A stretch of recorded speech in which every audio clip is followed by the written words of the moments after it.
Monsieur le député Aubert. La parole est à Monsieur Benoît Simian, rapporteur général de la Commission des finances, de l'économie générale et du contrôle budgétaire.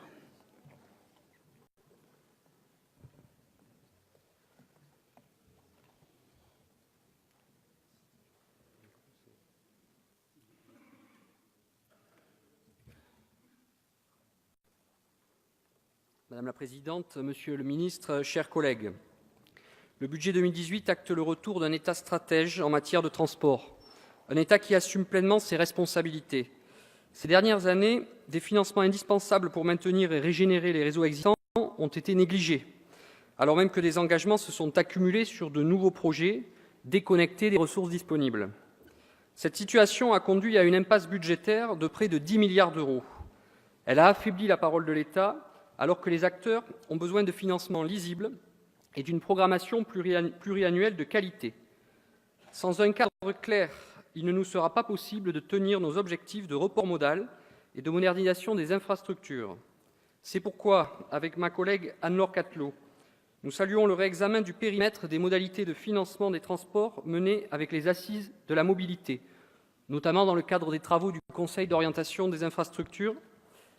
La politique des transports va désormais s'appuyer pleinement sur les nouveaux usages en fixant une stratégie des mobilités. Elle hiérarchisera mieux les choix d'investissement tant de la part de l'État que des collectivités territoriales. La pose des grands projets ne se traduit par aucun abandon, mais par de nouveaux phasages de financement. Cette nouvelle approche va permettre d'inscrire dans la durée les financements d'infrastructures dont les besoins dépassent largement les capacités de financement de l'Agence pour le financement des infrastructures de transport. Appelées à être utilisées pendant plus d'un siècle, ces infrastructures devront être financées sur plusieurs décennies en dégageant des ressources affectées, fiscales le cas échéant, comme c'est le cas pour le Grand Paris Express. Ceci permettra de préserver les capacités d'intervention de l'AFIT pour les différents projets pour lesquels le Conseil d'orientation des infrastructures, dont j'ai l'honneur d'être membre, avec certains de nos collègues ici présents, établit le diagnostic préparatoire au volet de programmation des infrastructures du projet de loi d'orientation des mobilités que le Parlement examinera au printemps prochain. Nous pourrons ainsi définir le juste dimensionnement des ressources de l'AFIT. Il faudra également que la loi fournisse de nouveaux outils de financement innovants de nos infrastructures. Le budget 2018 constitue donc une transition. Il assainit les bases à partir desquelles le Parlement pourra opérer les choix de financement pluriannuel.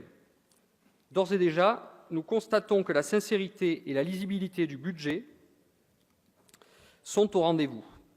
De même, la diminution du taux de réserve de précaution apporte des marges de manœuvre inédites, car les gels pénalisaient particulièrement notre programme et l'exposaient aux annulations en cours d'exercice. Chers collègues, loin d'un désengagement de l'État, les crédits budgétaires de ce programme atteindront 3,16 milliards d'euros, en hausse de 200 millions d'euros par rapport à la prévision d'exécution de l'année 2017.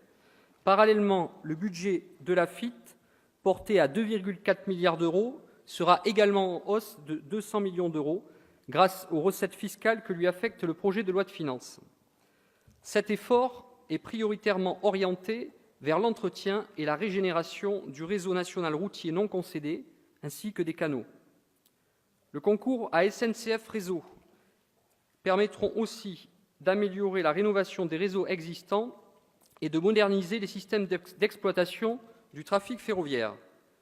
L'augmentation de 12% des concours de l'État au volet mobilité des contrats de plan État-région, qui atteindront 660 millions d'euros, atteste de la priorité donnée au transport du quotidien.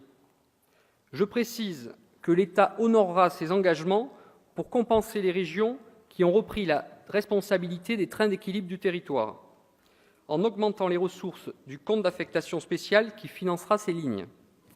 L'État doit maintenant donner aux régions la possibilité, concernant les TER, d'engager le chantier de l'ouverture à la concurrence du ferroviaire, conformément au 4e paquet ferroviaire. Enfin, concernant le transport aérien, le budget 2018 accentue la dynamique de modernisation et de désendettement de la Direction générale de l'aviation civile.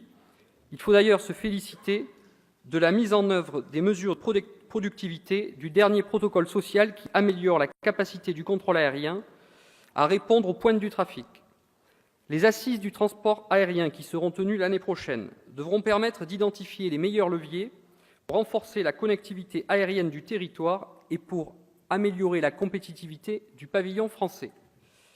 Sur ce sujet, à très brève échéance, nous pourrons tous nous féliciter du bouclage du financement de la ligne CDG Express, indispensable pour éviter la saturation de l'accès à l'aéroport Charles de Gaulle, comme le ministre pourra le confirmer. Je vous remercie.